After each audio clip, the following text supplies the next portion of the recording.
stage of life cycle of team is adjourning, which occurs when the team completes its mission. Adjourning occur करता है जब team अपने mission को पूरा कर लेती है और उसके बाद डिसबैंड हो जाती है. Now this stage is often experienced by temporary teams.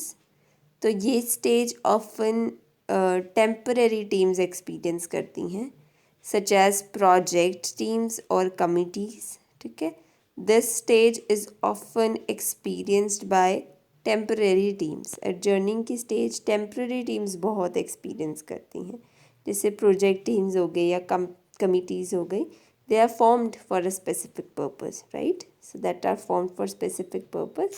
Adjourning stage उनके द्वारा ज़्यादा फील की जाती है, एक्सपीरियंस की जाती है, जो टेम्प्रेरी टीम्स होती हैं, जो कि प्रोजेक्ट टीम्स हैं या कमिटीज़ हैं, that are formed for specific purpose.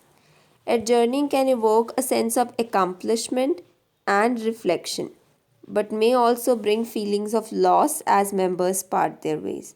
Adjourning के द्वारा एक sense of accomplishment और reflection feel होता है, but may also bring feelings of loss. Adjourning से sense of accomplishment feel होता है, ठीक है. Adjourning evokes a sense of accomplishment and reflection. Accomplishment भी है but लॉस भी फील होती है, क्योंकि मेंबर्स एक दूसरे से वेज पार्ट करते हैं, ठीक है. Because reflection but may also bring feelings of loss as members part their ways.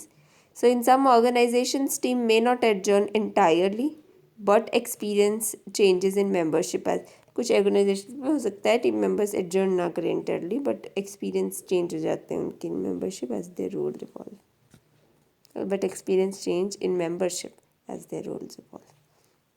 Synergy in team. Synergy in teamwork refers to enhanced effectiveness. Synergy का क्या मतलब होता है? जब synergy होती है टीम वर्क में तो effectiveness बढ़ जाए अगर, है ना. Refers to enhanced effectiveness that results from team members working collaboratively.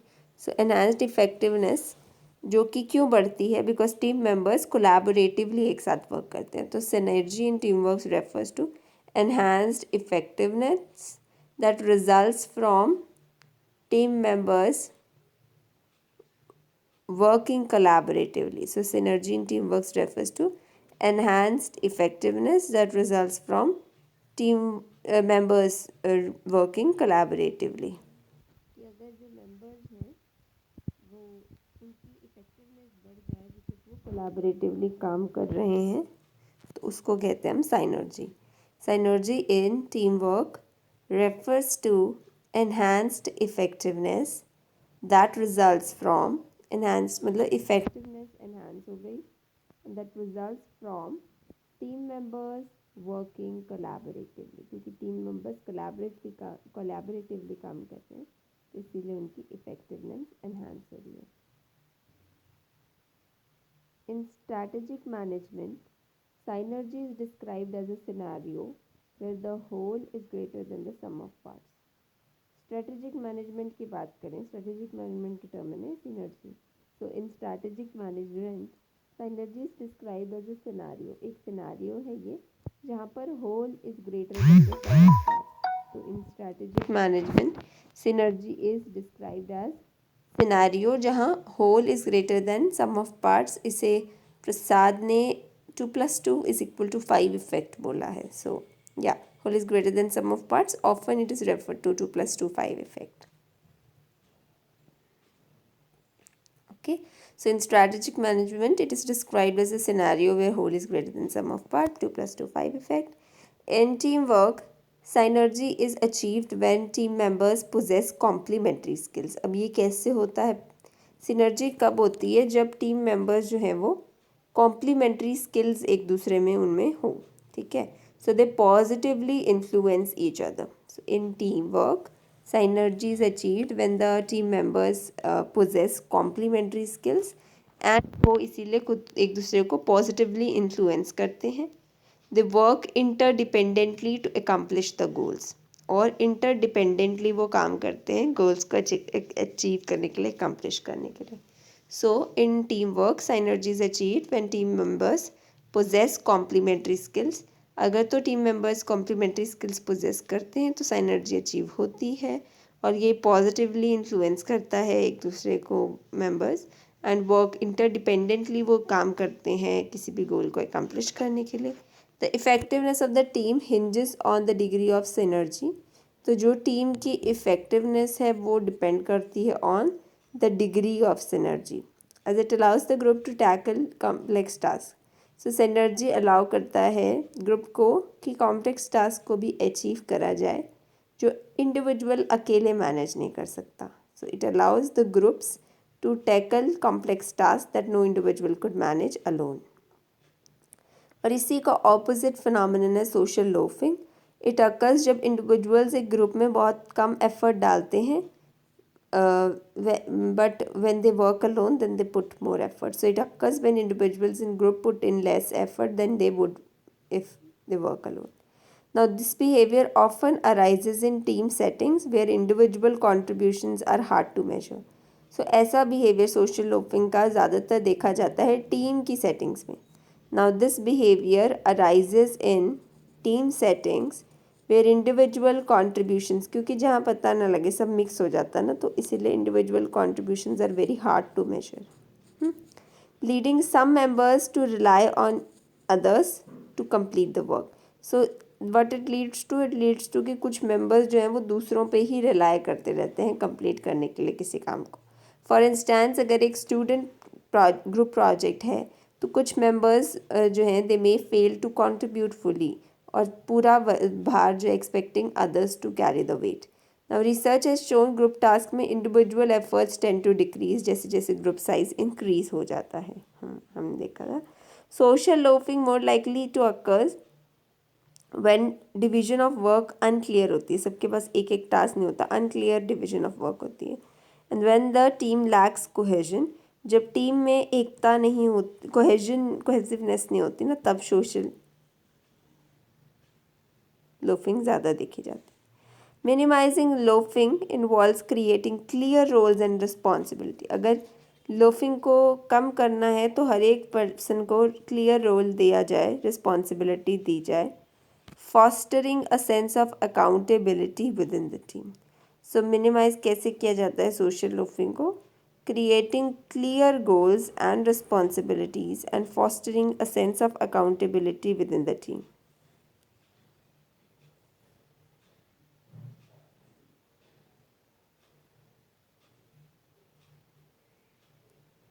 ठीक है, सोशल लोफिंग को अगर कम करना है ना तो क्लियर रोल्स बनाए जाएं हर मेंबर को रिस्पॉन्सिबिलिटी दी जाए and fostering a sense of accountability within the team, और अकाउंटेबिलिटी का सेंस डाला जाए विद इन द टीम।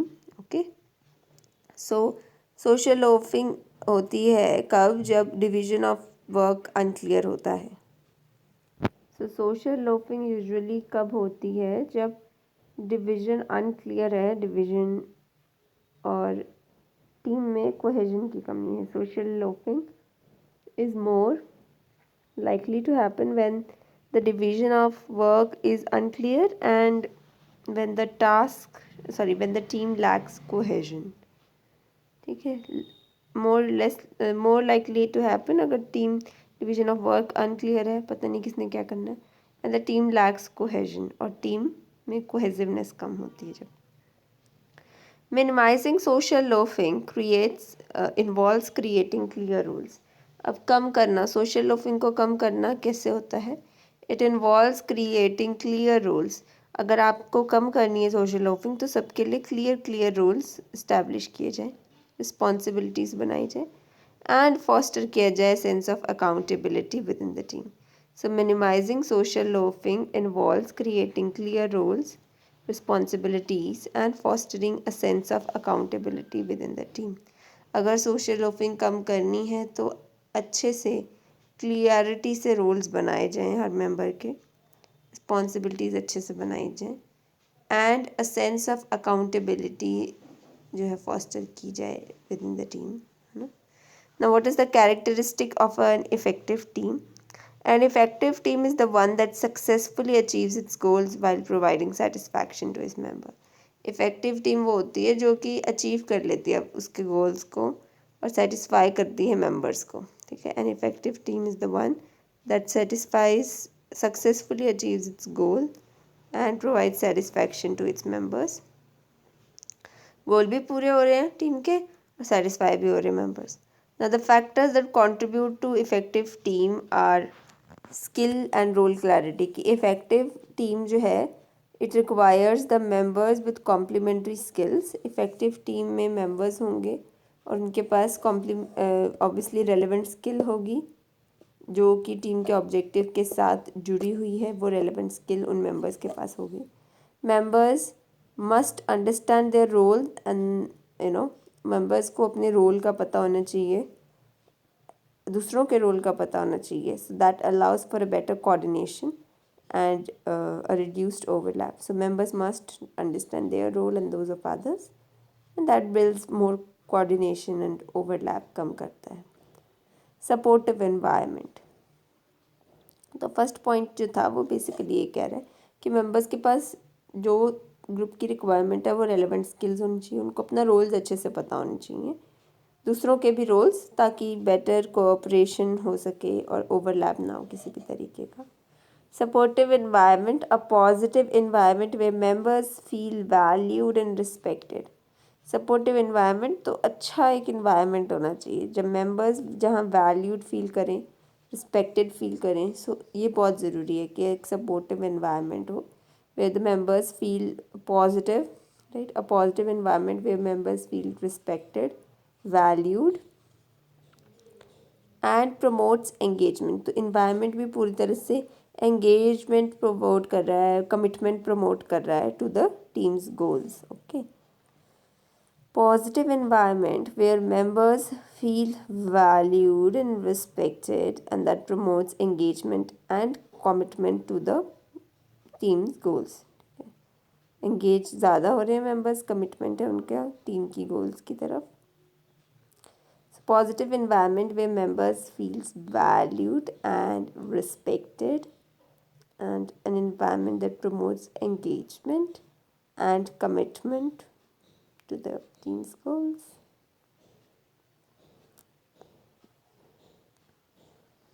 ऐसे environment हो कि और ज़्यादा engaged और committed feel करें members team के goals की तरफ। Now this support includes resources, leadership guidance and a culture of open communication. Supportive environment कैसे कि members openly communicate कर सकें, effective leader हो, effective leadership guidance हो, resources हो members के पास। So this support include resources, leadership guidance and a culture of open communication, साथ साथ ओपनली कम्युनिकेट कर पाए members. Superordinate goals, now teams are most effective when members work towards shared and overarching goal that unify their efforts. Team सबसे ज़्यादा effective कब होती हैं? जब मेंबर्स वर्क करते हैं शेयर्ड गोल्स, शेयर्ड और ओवर आर्किंग गोल्स की तरफ, that unify their efforts.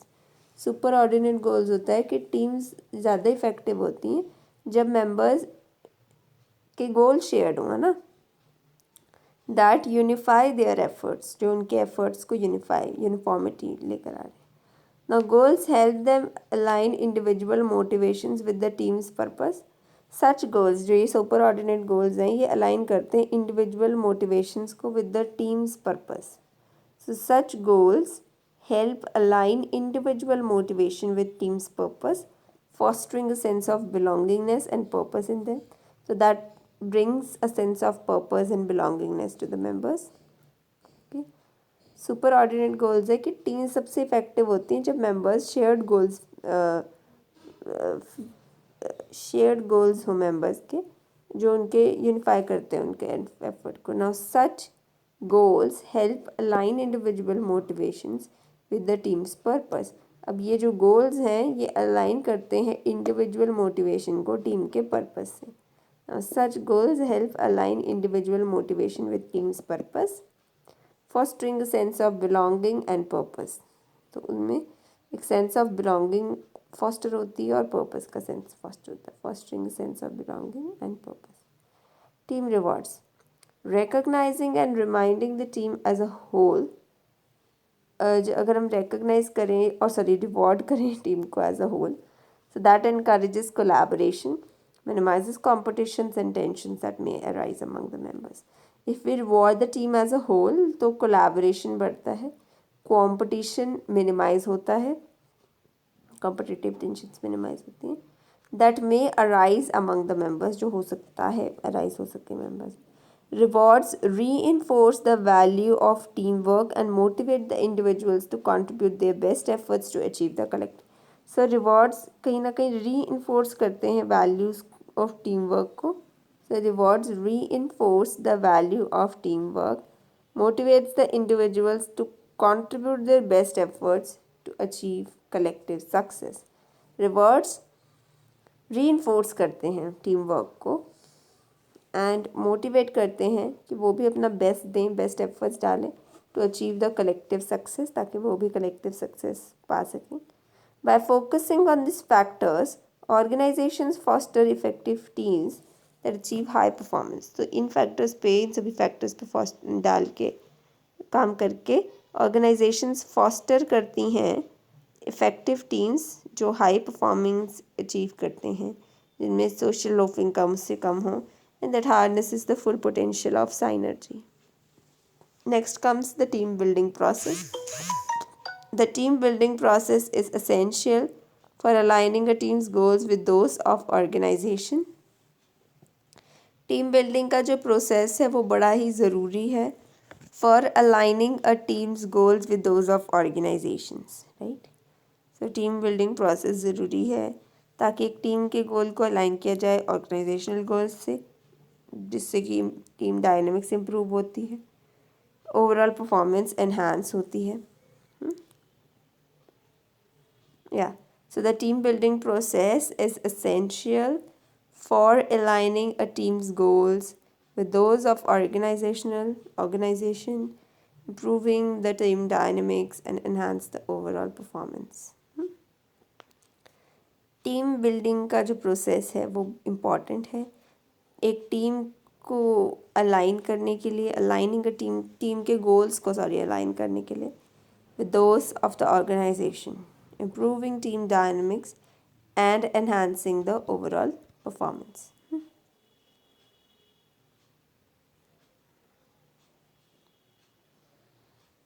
Team building का जो प्रोसेस है वो बड़ा ज़रूरी है for aligning a teams goals, team के गोल्स को ऑर्गेनाइजेशनल गोल्स के साथ एनहांस करने के लिए, जोड़ने के लिए, अलाइन करने के लिए, टीम के डायनामिक्स को इम्प्रूव करने के लिए and enhancing the overall performance को बढ़ाने के लिए.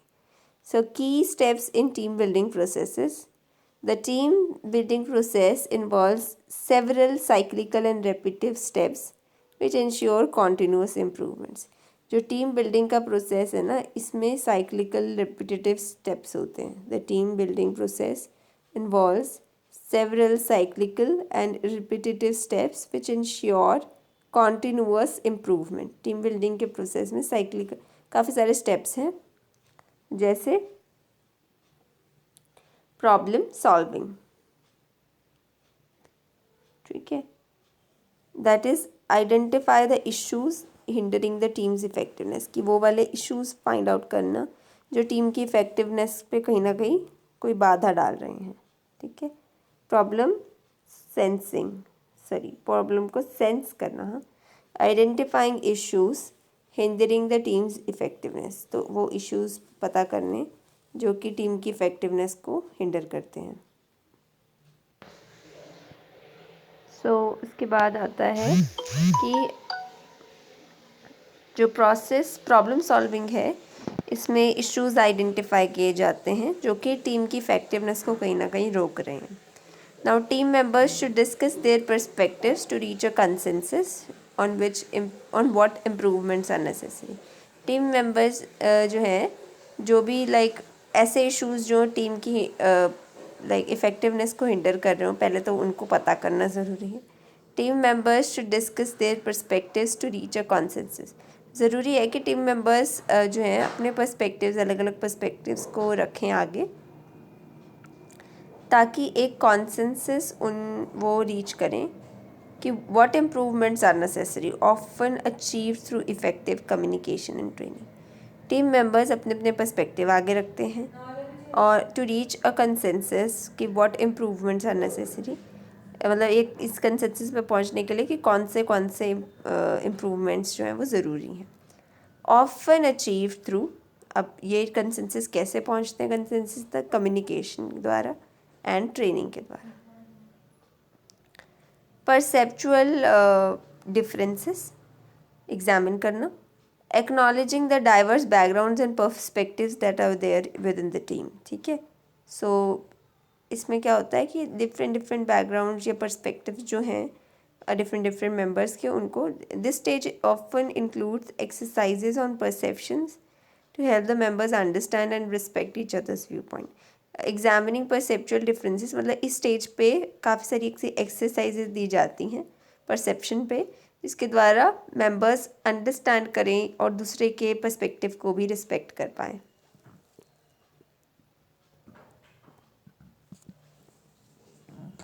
Giving and receiving feedback, encourage open feedback about members' contributions and communication styles and involvement. So इसमें क्या होता है giving feedback? So open feedbacks members देते हैं about the contribution, communication style and involvement. So by discussing the feelings and interaction, team members gain a self-awareness and improve understanding of one another. Techniques like Johari window help करती हैं to reveal the unknown aspects of the individuals.